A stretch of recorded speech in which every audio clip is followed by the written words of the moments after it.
তুমি ভাবো যে এসএসসি 26 সালে তুমি পরীক্ষা দিবা, পরীক্ষার পরে তোমার একটা রেজাল্ট দিবে, ওই রেজাল্টে তুমি রেজাল্ট দেখতেছো,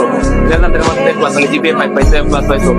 এইটার যে মুহূর্তটা ভাই, তোমার যে তখন কি যে ভালো লাগবে তোমার, যে জিপিএ 5, তুমি তোমার রোল নম্বর দিয়ে রেজিস্টার নাম্বার সার্চ দিলা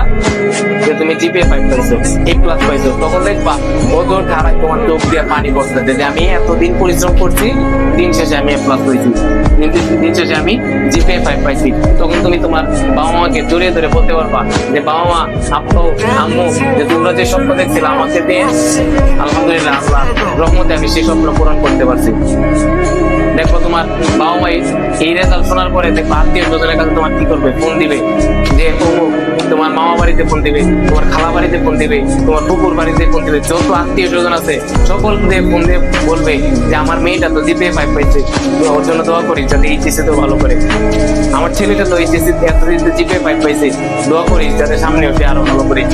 এই যে ভাইয়াতে এই যে সিচুয়েশনটা, রেজাল্টের দিন তুমি যে প্লাস পাইলে, তুমি যে জিপিএ 5 পাইলে, ভালো একটা রেজাল্ট করলে, বাবা মার মুখে তুমি হাসি ফুটাবা, সেই বাবা মা আস্তে আস্তে বাবা মা খুশি হয়ে যে আত্মীয় স্বজনদেরকে খবর দিবে,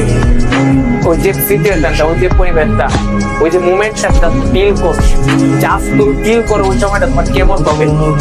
এটা তুমি ফিল করতে পারো তাহলে না।